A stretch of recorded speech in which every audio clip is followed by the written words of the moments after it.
Hello and welcome to Murphy's Garden, and I've been really busy recently. We've been away, as you know, down to London, and we've had family come and stay, and we've visited family, and work's been manically busy, so all in all haven't really had much time to do much gardening. And while I've been away, the weeds have taken advantage of that, and I've got loads and loads of weeds all over the borders. And also a lot of the early herbaceous perennials, things like the Aquilegia, some of the purple sensation alliums and the lupins and the geraniums. A lot of them have sort of gone over past their best, and they just need to be cut back really, just to sort of let the borders breathe a little bit. And also in the top borders, the lovely show that we had just only a couple of weeks ago with the Camasias and the alliums, the purple sensation alliums up there as well, and the lupins, all of which come out all at the same time, and it looks absolutely fabulous. But then the downside with that is that they all go over at the same time, so those borders look a bit of a mess really, and not terribly great. And so what I want to do is do quite a bit of work up there. I want to take out all of the Camasias that have gone over, and because I don't want them to self-seed anymore. They're really kind of taking over those borders a bit too much, and my concern is that some of the later flowering perennials, perhaps some of the vigour has gone out of those because of the alliums, the Camasias are sort of taking over. So I'm going to do my best just to reduce those a little bit, and I'm going to remove some because I've got some friends that want some bulbs, so I've got plenty of those, so I'm going to dig some up to give to them as well. So gardening is all about refining and editing and removing plants that get a bit too over enthusiastic and start to take over, and trying to help the plants that are maybe help other weaker plants to kind of flourish. So it's all about editing, removing things. So that's the job of a gardener, and a lot of the time plants can be considered weeds. A weed is really just something that's growing where you don't want it to grow, but characteristics of many common weeds are weeds that produce seeds several times in one season. They've got great vigour, so they can thrive well in even inhospitable parts of the garden, so where other things can't flourish. So they're plants that you perhaps regard as a little bit thuggish in your garden, and that can vary from one garden to the next. So for example, in this garden we have Verbena bonariensis, which we're on very light sandy soil, and Verbena bonariensis absolutely loves that, and it will seed absolutely everywhere. I find it popping up in the tomato plants, all over the vegetable patch and all over the borders, and it's a lovely plant. Absolutely love it. It doesn't require any staking. The butterflies love it, but left to its own devices, I think I would have a garden purely of Verbena bonariensis, and I don't want that. I want to have lots of diversity in the borders, so for that reason I do remove some of it as well. And I know people like acanthus is a plant that I know people who have got that and absolutely hate it because it is very invasive and it is out of control, but in this garden it behaves itself very well. I've never ever had a problem with it. So weeds depend on really personal likes and dislikes, what you want in the garden, and also the environment in your garden, the soil type, the aspect, and all of those things. So it's a very personal thing what a weed is. And one of the things I like about gardening is that it gives you a chance just to think about things quietly and reflect on things. And in this video I just wanted to reflect on some of the things that we saw at the Chelsea Flower Show. And the Chelsea Flower Show, we did do a video on our visit there. And the Chelsea Flower Show, for those of you that don't know about it, this is an event which is held in London every year at the end of May. And as those of you that watched the video will have seen, it's a highlight in the gardening calendar in Britain, and an opportunity for growers and designers to display their wares and to exhibit all their plants and their talents. So the show gardens, there are always some show gardens, and the show gardens for the last couple of years, well always really, there's sometimes a bit of controversy over some of them, and last year and this year many of the gardens featured weeds or plants that most of us regard as weeds, and that has evoked a little bit of controversy.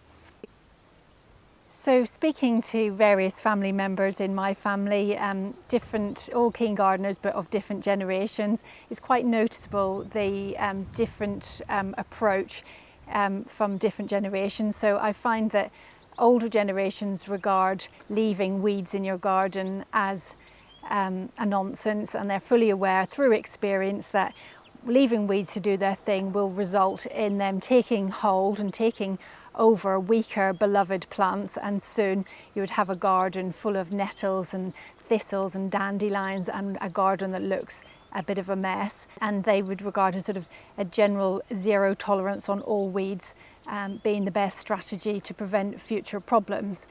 But speaking to younger generations, they're much more relaxed about having weeds in the garden and generally take the view that plants previously seen as weeds are pretty too, and every bit as beneficial at attracting pollinating insects to the garden, and so they're just as valuable as any other plants.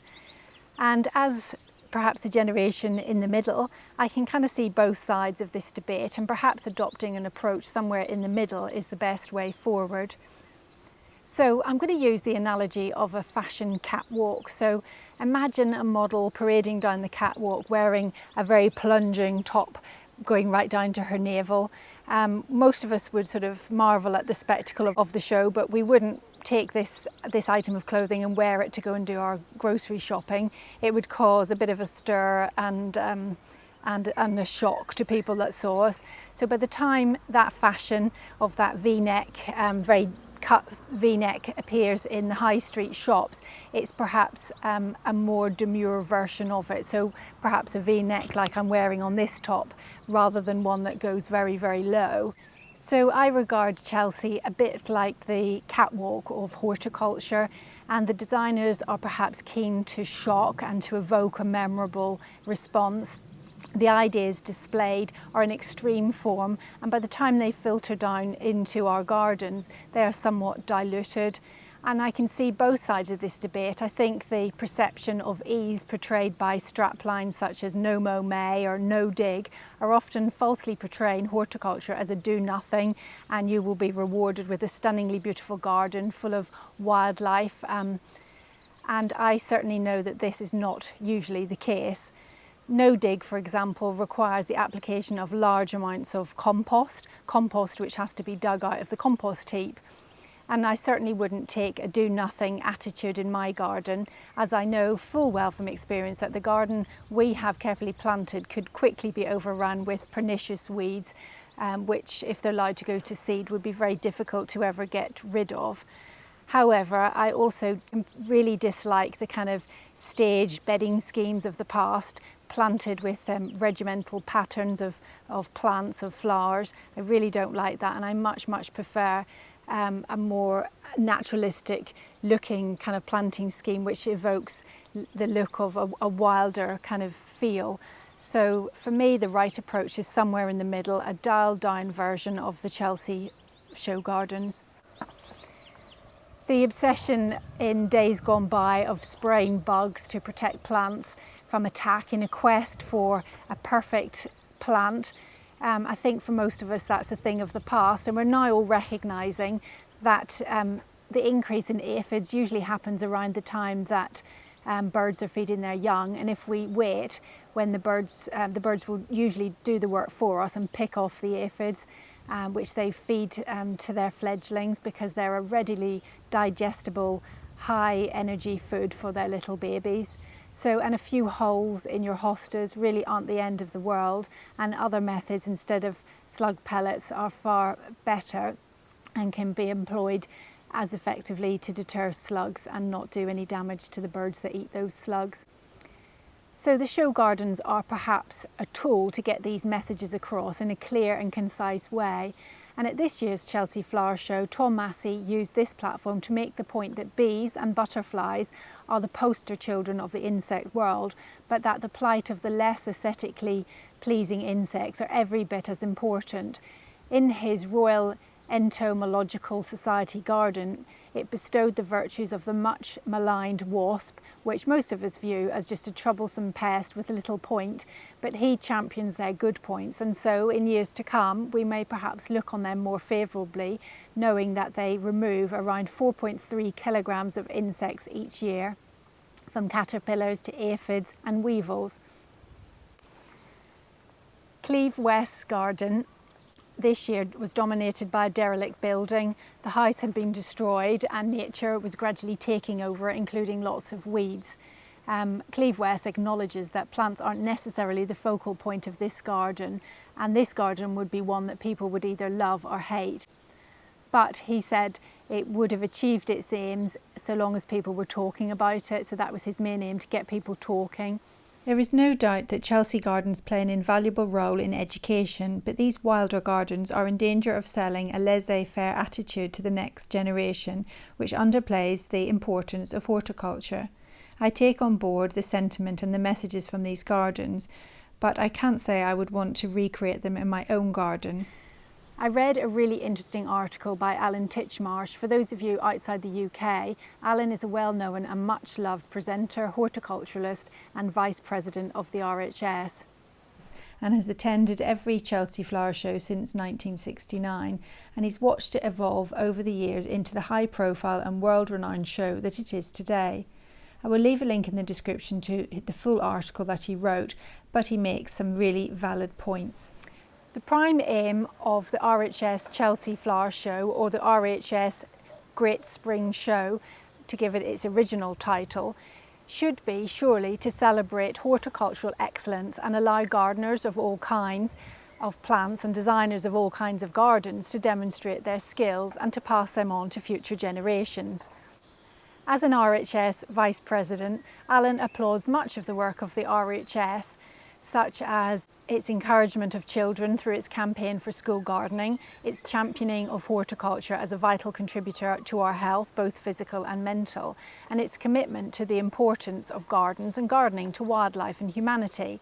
But he worries about the dangers of pandering to current trends and allowing gardening to become predicated on a kind of laissez-faire attitude to plants that eschews any kind of human interference, under the assumption that nature is best left to herself and any muscling in on our part should be deplored. Gardening is, by its very nature, intervention, but intervention intent on enabling plants to grow well and to produce a scene that we find uplifting. Last year in 2022, the garden judged Best in Show was a rewilding Britain landscape, a confection of wild plants that showed no signs of gardening, except of course that it had been put together by gardeners. In other words, to allow one garden predicated on no intervention from man to be considered Best in Show is risky. But should it happen again, then a society devoted to and predicated on passing on horticultural skills could legitimately be accused of shooting itself in the foot. Why are we so frightened of promoting gardening? I don't know about you, but I find myself agreeing wholeheartedly with these sentiments, and perhaps the RHS have taken heed too, as pleasingly the winner of Best in Show was this year awarded to the Horatio's Garden, a stunningly beautiful garden which is a clear demonstration of horticultural excellence.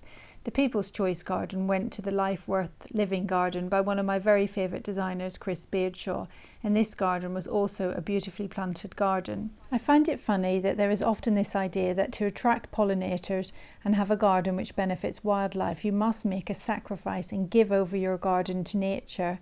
This idea is far from the truth, and when a garden looks unpleasing, then the owner is more likely to completely disengage and take little pleasure from it. When a garden is tended, cared for and loved, then everyone and everything benefits. The gardener gets both physical exercise and mental well-being. Tasks like working the soil and producing compost increases insect activity and plant health, and adding an array of different flowering plants, shrubs and trees increases diversity and attracts insects, birds and mammals to the garden at all times of the year, including the dark days of winter.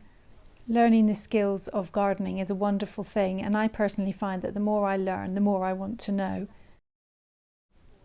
I recently walked past a row of terrace housing, and each had a front garden of an identical size, approximately 10 feet wide by 4 feet in depth. each had a completely different garden, and I just wanted to share some of the photographs that I took as they demonstrate so well different gardens and the impact they have both on us and on wildlife. The first garden that we see is full of roses planted in soil. The roses, when in bloom in the summer months, look beautiful and attract lots of pollinators to the garden, but in winter the roses have bare thorny stems and look quite ugly and do little to provide food or shelter to the wildlife.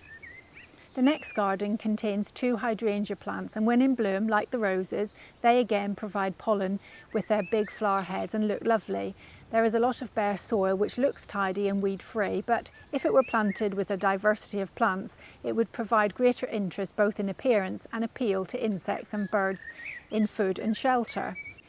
The next garden consists of a small hedge which is great for providing shelter, but the weeds have been allowed to go to seed. This will provide some nectar for insects, but this doesn't look good and may have a negative impact on the occupants' enjoyment of the space. The owner of the next garden has attempted to create a low maintenance space by just having a gravelled filled area. Although the gravel allows rainwater to pass through and is certainly preferable to concrete, there are few plants other than a strawberry planter and weeds which have self-seeded from the weed-filled garden next door.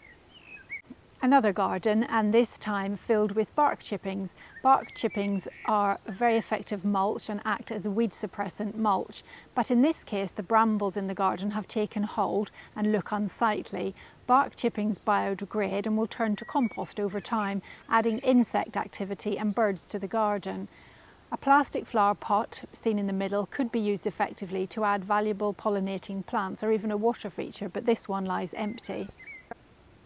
This garden is just filled with gravel, allowing water to pass through, and the garden is very low maintenance and perhaps suitable for an elderly person unable to garden, and it keeps the site neat and tidy. However, this garden does nothing to attract wildlife and is devoid of any interest. The addition of a large baseless pot with a small tree or shrub would add interest and height whilst continuing to be low maintenance. Another attempt at a low maintenance garden, this occupant has used fake grass to give the impression of a green lawn. The colour looks artificial and a plastic lawn is very detrimental to the environment. It has no appeal to wildlife, does not biodegrade and ends up on landfill and leaves plastic particles in the soil. The illusion that fake grass requires no work is not true. The roses above drop their petals which in turn break down and form soil on top, which weeds then germinate in. A small garden like this, a real lawn, would be more trouble than it was worth. Storing a mower may be difficult, and instead the ground could be planted out with low maintenance plants. This little garden is my favourite. It is full of different plants, some shrubs and flowering plants, and uses pots placed on the seat for extra accessibility planting and has a small gravel path. The balcony gardens that we saw at the Chelsea Flower Show were full of ideas for gardens of a similar size and demonstrate that even a small space can add a valuable contribution, especially in an urban location where concrete is in abundance and green spaces are limited. Be inspired and use pots and containers if soil is limited, and use small trees, shrubs or beautiful perennials, and soon your garden will be humming with the sound of bees and the lovely sound of birdsong. When we moved to this house, the property had been unoccupied for several years and the large expanse of grass was long and the few hedges that we had were unkempt. I immediately put up bird feeders, but they just hung there and few birds visited the garden.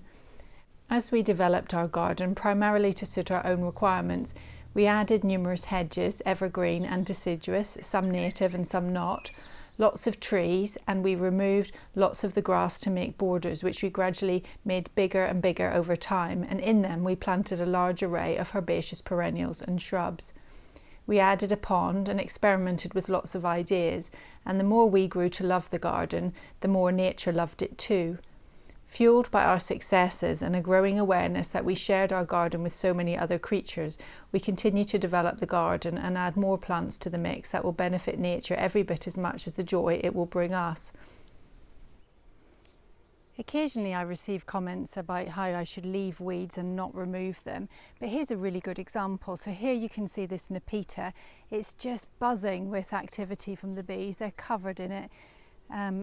Just a hum, I don't know if you can hear. Whereas here, this is an area of land that we've just left because I had got intentions to do things here, but this is just left and it's just gone to just weeds. And as you can see, there's absolutely no insect, very little insect activity. We've got a few ants, but certainly no bees. Nothing's attracted to any of these flowers. Got some that have got some flower heads on them, but the bees are much preferring the Nepeta, so that's a really good example. Turning this whole area into a wildflower meadow could be nice, but a wildflower meadow devoid of any trees or hedging has limited purpose really. The best way of having a wildflower meadow, and I do intend to put a little area of wildflowers, and I'm going to use a company called Lindum Turf who we saw at the Chelsea Flower Show, because if I were just to leave this is what we'd get. We wouldn't get a lot of nectar and pollen rich plants. So that's what I intend to do, and then I'll surround it with lots of trees, because what wildlife really needs is pollen, nectar, food and shelter. And also had a comment about native hedgings. I did do a video about different types of hedging, and we've got various different kinds, from yew to beech to hawthorn or native, but we have also got things like laurel and other varieties of hedging. And it was commented that you should have native hedging in your garden, but it's a falsehood to assume that only that native wildlife will be attractive to native hedges. It's just not true. And all of our hedges, no matter what variety they are teeming with wildlife and birds. The birds love the hedges, and I can honestly say the single most important thing that we've done in this garden is to add hedges. That's what's really made the big change for us and made the garden alive with nature. If I let one plant, one weed take over, such as say even Verbena bonariensis, which I said before is a bit of a weed in my garden, I would have a monoculture full of all one plant. These are my butterfly borders. I haven't weeded these, but you can see that the Verbena bonariensis has gone bonkers. It's absolutely everywhere, along with the Anothera. So the two together will look lovely, but I do need to thin out the Verbena bonariensis. And you can see, as I said, this is a very dominant plant and it seeds everywhere. And if I were to let that just take over the whole garden, at the moment it's not in flower. So although it's great at attracting bees later on in the year, it has no bee activity on it whatsoever. So by removing it and making the way for other plants which are in flower, like this Nepeta and these geraniums, this is covered in bees.